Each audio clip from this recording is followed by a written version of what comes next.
Hello friends, welcome to லா சமையல். இன்றைக்கி என்ன பார்க்க போகிறோன்னா கேபேஜ் மஞ்சூரியனுங்க, அதாவது கோஸு மஞ்சூரியனுங்க. ஸோ அது எப்படி செய்யறதுன்னு பார்க்கலாம். அதுக்கு நல்ல கோஸை எடுத்து நல்ல இவ்வளோ பொடிசாக கட் பண்ணி வச்சுக்கணுங்க. அதை ஃபஸ்ட்டு இந்த இதில் ஆட் பண்ணிடலாம்.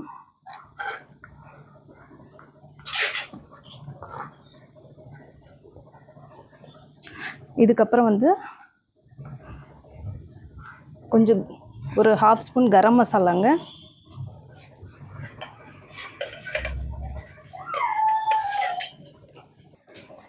ஒரு 1/2 ஸ்பூன் மிளகாத்தூளுங்க.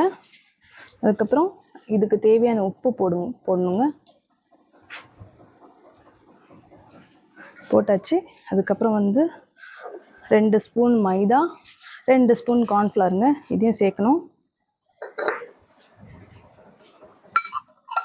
இது எல்லாத்தையும் சேர்த்து ஒரு நல்ல மிக்ஸ் கொடுக்கணுங்க.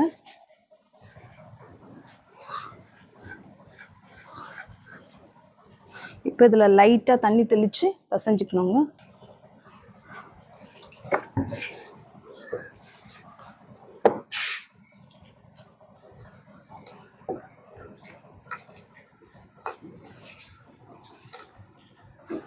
இன்னும் ஒரு ஸ்பூன் மைதா போட்டுக்கிறேன்.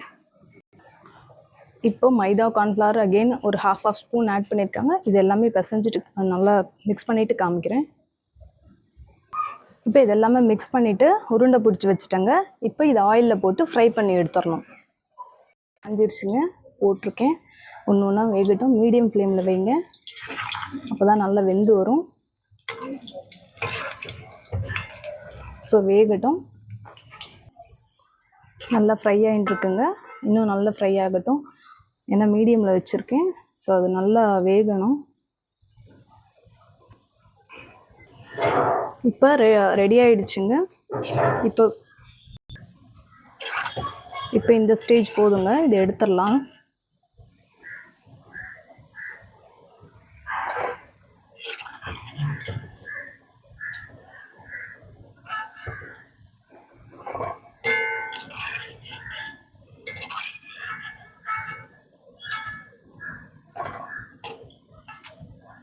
இப்போ அடுத்தது என்ன பண்ணணும்னு சொல்கிறேங்க.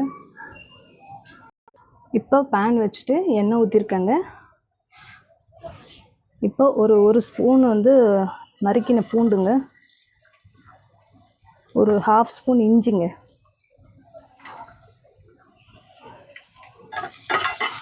ஒரு 2 ஸ்பூன் ஆயில் போட்டிருக்கேன். இதில் இதை வதக்கணும் நல்லா. ஒரு கைப்பிடி ஆனியன் கட் பண்ணி வச்சுருக்கேன், அதையும் போட்டுக்கலாம். இப்போ இதில் டொமேட்டோ சாஸ் ஒரு 2 ஸ்பூன் டொமேட்டோ சாஸ் போடலாங்க.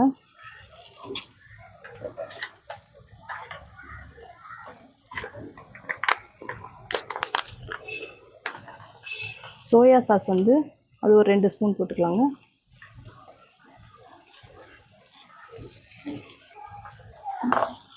நான் இதில் ரெட் சில்லி சாஸும் போட்டிருக்கேங்க. இது எல்லாமே நல்லா மிக்ஸ் பண்ணி கொஞ்சம் கொதிக்கிட்டோங்க.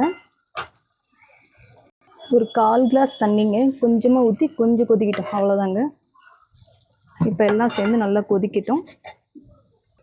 இப்போ இதுக்கு தேவையான உப்பு,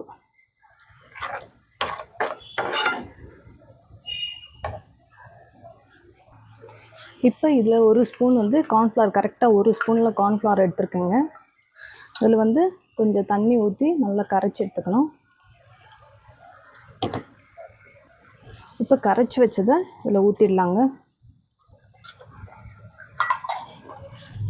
கார்ன்ஃப்ளவர் ஊற்றின உடனே திக்காயிடும்.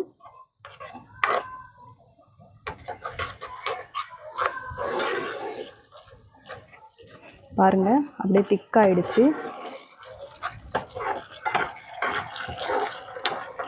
இப்போ நம்ம பொரிச்சு வச்ச இப்போ அந்த பொரிச்சு வச்ச கேபேஜ் எடுத்து போட்டுடலாங்க.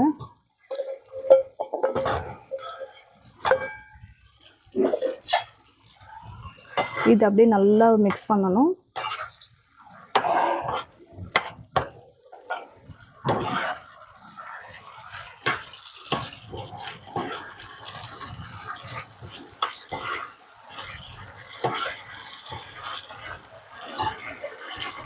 இதில் அப்படியே நீங்கள் ஸ்ப்ரிங் ஆனியன் போட்டுக்கலாம் கொஞ்சம்.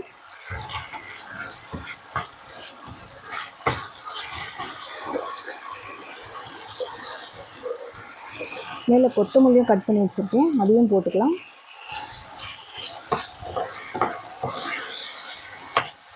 அவ்வளோதாங்க, நம்மளுடைய கேபேஜ் மஞ்சூரியன் ரெடி ஆகிடுச்சுங்க. கோஸ் மஞ்சூரியன். இது ஃப்ரைட் ரைஸோட வச்சு சாப்பிட்டிங்கன்னா செம்ம அட்டகாசமாக இருக்குங்க. சப்பாத்தியோடலாம் கூட வச்சு சாப்பிட்லாம் நீங்கள்.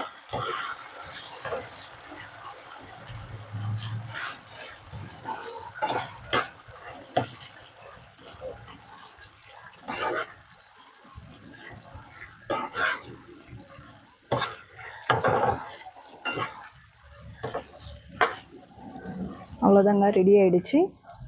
நான் பவுலுக்கு ட்ரான்ஸ்ஃபர் பண்ணிவிட்டு காமிக்கிறேன். அவ்வளோதாங்க, நல்லா சுவையான கேபேஜ் மஞ்சூரியன் ரெடி ஆகிடுச்சுங்க. எப்படி இருக்குன்னு சொல்லுங்கள். பிடிச்சிருந்தா லைக் பண்ணுங்கள், ஷேர் பண்ணுங்கள், சப்ஸ்கிரைப் பண்ணுங்கள். மறக்காமல் உங்கள் ஃப்ரெண்ட்ஸ் அண்ட் ஃபேமிலிக்கு ஷேர் பண்ணுங்கள். தேங்க்யூ.